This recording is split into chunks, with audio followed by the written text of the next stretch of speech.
Why has a tractor company reached this level of power and fame? It must be interesting to hear this story. Do you know why? Because this story is related to agriculture. He didn't want to remain just a farmer. He wanted to immortalize his name and make history. Remember his name? The founder of the Lamborghini company is Ferruccio Lamborghini, who studied in the field of agricultural and industrial machinery design. After that, Ferruccio joined the Italian army and worked in the Air Force Department as a mechanic during World War II. Ferruccio Lamborghini worked in a factory, and after the war, he started making tractors using the remaining military equipment of the said factory. Ferruccio Lamborghini founded his own tractor manufacturing company in 1949. In the mid-1950s, the Lamborghini company became the largest producer of agricultural machinery in Italy. Also,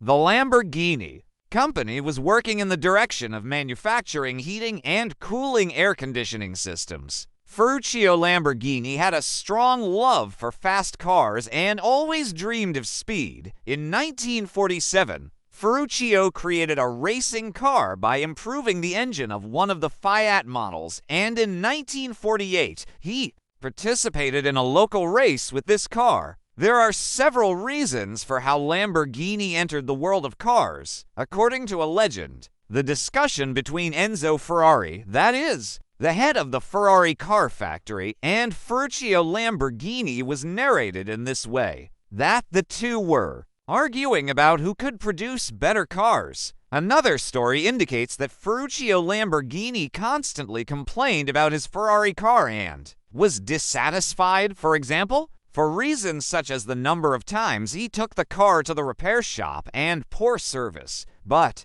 the most realistic argument has been the background of mechanical knowledge and the unique work of Ferruccio Lamborghini. In business sense, Ferruccio Lamborghini spends his free time building the engine and other parts of his personal car, which was usually a Ferrari or Maserati. Spends after that, he would check their chassis, suspension system, brakes, and electrical system. What he found out was that many of the parts on his vehicles were actually similar to the parts used in the tractors produced in his factory. However, the amount of the Italian dynamo or tire installed in the Ferrari car was 3 times the usual price. Therefore, his first business vision was not so much related to the design of the Lamborghini Mira, but to the type of business opportunity available in the parts market. In 1962, Ferruccio Lamborghini began to establish his company with a mental perception of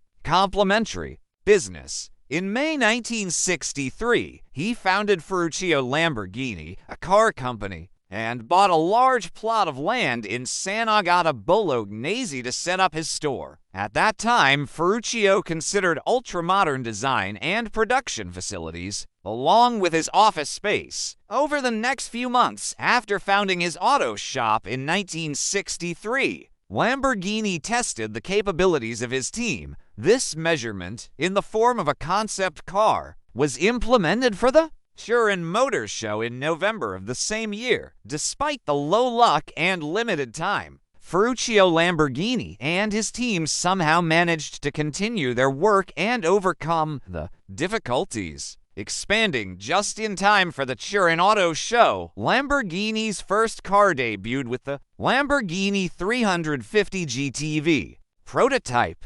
This model of the car attracted the attention of critics in the exhibition. Overall, this car was considered not only as a great effort of Ferruccio Lamborghini, but also a great car. The 360 horsepower 12-cylinder engine provided enough power for this car model, which was designed by former Ferrari engineer Giotto Bizzarini, and also had a significant impact on Lamborghini's future projects during the years 1964 and 1965. The Lamborghini company for the first time received a sense of respect and appreciation from all over the world and was noticed by the greats of the automobile industry. After several quality checks by automobile magazines and American and European newspapers, Lamborghini products began to attract buyers. Ferruccio Lamborghini was not interested in show designs. He simply wanted to build super fast and flawless ordinary cars to bright young engineers.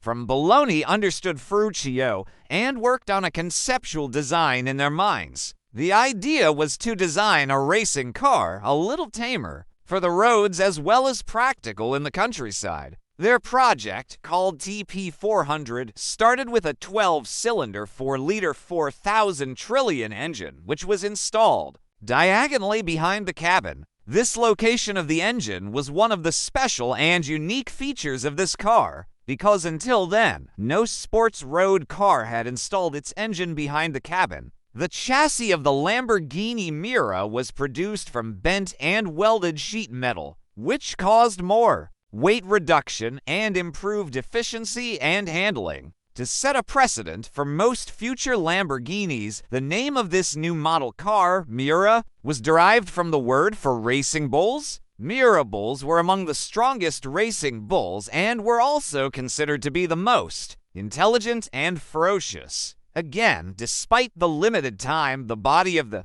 Miura car was completed on time for display at the Turin Auto Show in October 1965. The first example of the Miura was exhibited in October 1965 in the form of a flat chassis, and in just 4 months, it became the world's first supercar. This project was not without problems at that time, when this car model was not known to others, and it happened for the first time with the GTV 350 project. The Miura engines were completely incompatible with their place. It seemed that the carburetor was under a little pressure to supply air, and in turn, it caused gap problems in the rear hood of the car. Accordingly, for the weight of the car, a balancer was added to the engine compartment. After the success of the Miura, the Lamborghini company continued to measure and evolve its way. From 1967 to 1971, Lamborghini experimented with a wide variety of cars. In the early 1970s, problems such as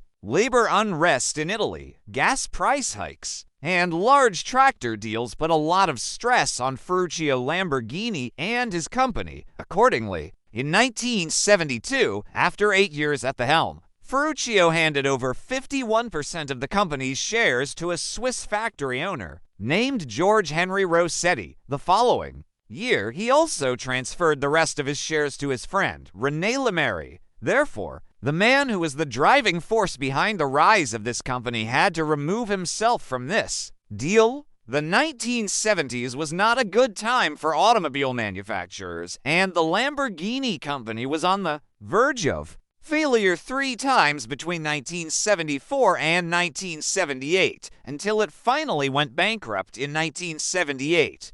In 1980, the Mimron brothers from Switzerland decided to help Lamborghini. During the 1980s, the efforts of the Mimron brothers to establish the Lamborghini company were finally met with failure, and in the mid-1980s, the Mimron brothers began to negotiate with the managers of the Chrysler Automobile Company. These negotiations finally led to Lamborghini's merger with Chrysler in 1986. This promising change did not result in more stability for Lamborghini. These conditions were also accompanied by the death of Ferruccio Lamborghini at the age of 76 in Italy. Ferruccio Lamborghini died without seeing his cars regain their 1960s grandeur. Finally, in 1998, Volkswagen Automotive Group bought Lamborghini at a price of $110 million.